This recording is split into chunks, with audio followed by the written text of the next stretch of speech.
الحمدللہ رب العالمین والصلاة والسلام علی رسولہ الکریم اما بعد۔ اللہ تعالیٰ کے فضل و کرم سے سورہ فاتحہ کی تفسیر چل رہی ہے۔ الحمدللہ اب تک ہم نے سورہ فاتحہ کے 6 ناموں کا تذکرہ یہاں پہ سنا۔ اس کا 7واں نام ہے شفا، یعنی سورہ فاتحہ یہ شفا ہے۔ شفا 2 چیزوں سے شفا ہے، ایک جسم کی بیماریوں سے بھی یہ شفا ہے، اور دوسرا دلوں کی بیماریوں کا بھی سورہ فاتحہ کے اندر علاج ہے۔ جسم کی بیماریوں سے کیسے علاج ہے اس کی تفسیر آپ اس سے پہلے سن چکے ہیں کہ سردار کو بچھو نے کاٹ لیا تو ابو سعید الخدری رضی اللہ عنہ نے سورہ فاتحہ پڑھ کر دم کیا تو اس کو صحت ہو گئی۔ تو سورہ فاتحہ جسم کی تمام بیماریوں کے لیے بہترین شفا ہے۔ جو بھی بیماری ہو، اگر ایک انسان سچے دل کے ساتھ سورہ فاتحہ پڑھ کر دم کرے اپنے آپ پہ، اپنے بیوی بچوں پہ، تو اس کے لیے بہترین شفا ہے۔ اس کے اندر اللہ تعالیٰ نے یہ تاثیر رکھی ہے۔ دوسرے یہ کہ یہ دلوں کی بیماریوں کی بھی شفا ہے۔ اللہ تعالیٰ نے خود قرآن کے بارے میں کہا شفاء لما فی الصدور، قرآن دلوں کی بیماریوں کی شفا ہے۔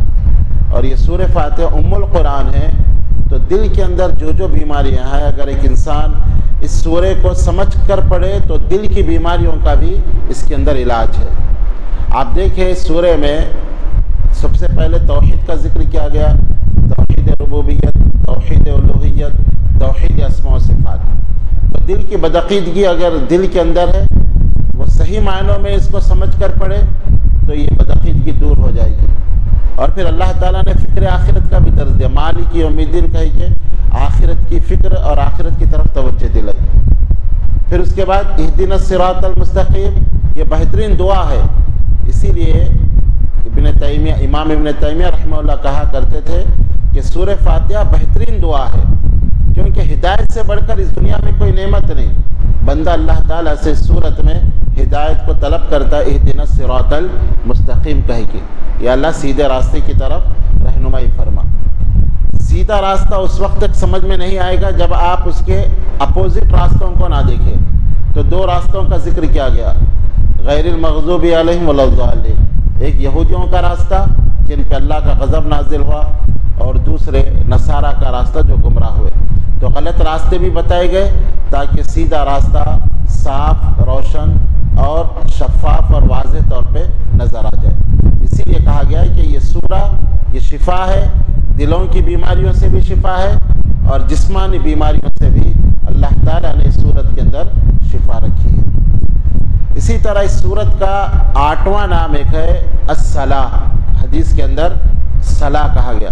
جیسے وہ حدیث آپ اس سے پہلے بھی سنے کہ حدیث قدسی میں اللہ تعالیٰ فرماتا ہے قسمت الصلاۃ بینی و بین عبدی، کہ میں نے صلاح کو یعنی نماز کو میرے اور میرے بندے کے درمیان تقسیم کر دیا۔ نماز ایک مکمل عبادت ہے، نماز میں قیام بھی ہے، رکوع بھی ہے، سجدہ بھی ہے، لیکن اس کی اہمیت کے پیش نظر اللہ تعالیٰ نے اس سورت کو ہی صلاح کہا، یعنی جز کو پورا کل اللہ نے کہہ دیا۔ حالانکہ نماز کے اندر کئی ارکان ہیں، کئی واجبات ہیں، نماز کا ایک الگ طریقہ ہے، لیکن سورہ فاتحہ کی اتنی اہمیت ہے کہ اللہ تعالیٰ نے سورہ فاتحہ کو ہی الصلاۃ نماز کہہ دیا۔ کتنے افسوس کی بات ہے جو لوگ نماز میں سورہ فاتحہ کو صرف اس لیے نہیں پڑھتے کہ وہ ایک خاص امام کے مقلد ہے، ایک امام کو فالو کرنے والے ہیں، اور یہ لکھ دیا کتابوں میں کہ جو امام کے پیچھے سورہ فاتحہ پڑھے اس کے منہ میں آگ کی لگام ہے۔ کتنی بری بات ہے۔ یعنی اگر نماز میں صلاح کو ہی نہ پڑھا جائے تو نماز میں کیا باقی رہ جاتا ہے؟ سورہ فاتحہ کو ہی اللہ کے رسول صلی اللہ علیہ وسلم نے صلاح کہا، اور کہا کہ اللہ تعالیٰ فرماتا ہے کہ میں نے صلاح کو میرے اور میرے بندوں کے درمیان تقسیم کر دیا۔ اور اس حدیث میں آپ آگے پڑھیں، نماز کی تقسیم میں یہ نہیں کہا گیا کہ رکوع کو تقسیم کیا، بلکہ کہا الحمدللہ رب العالمین۔ جب بندہ کہتا ہے الحمدللہ رب العالمین، اللہ جواب دیتے ہیں حمدنی عبدی۔ جب بندہ کہتا ہے الرحمن الرحیم، اللہ تعالیٰ جواب دیتے ہیں اثنى علی عبدی۔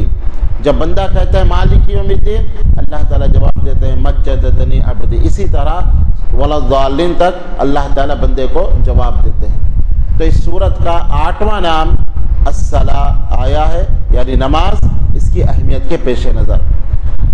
اس صورت کا 9واں نام ہے عافیہ اور 10واں نام ہے کافیہ، یعنی یہ ایسی صورت ہے کہ اپنے پڑھنے والے کو عافیت بھی عطا کرتی ہے اور اپنے پڑھنے اور سمجھنے والے کو کفایت بھی کر جاتی ہے، اور یہ صورت پڑھنے والا کل قیامت کے دن جہنم سے بچ سکتا ہے۔ تو اس صورت کے آپ کے سامنے 10 نام ذکر کیے گئے، اس کے علاوہ اور بھی بہت سارے نام ہیں، لیکن ہم اسی پر کفایت کرتے ہیں۔ آج کے درس میں یہ سوروں کے نام کے سلسلے میں یہ آخری درس ہے، اس کے بعد انشاءاللہ دوسری باتوں کی تفصیل آئے گی۔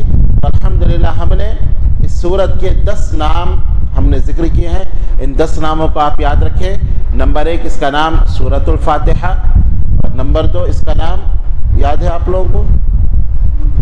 جی، ام الکتاب، اور نمبر 3 اس کا نام ام القرآن، اور نمبر 4 سبع المثانی، اور نمبر 5 قرآن عظیم، اور نمبر 6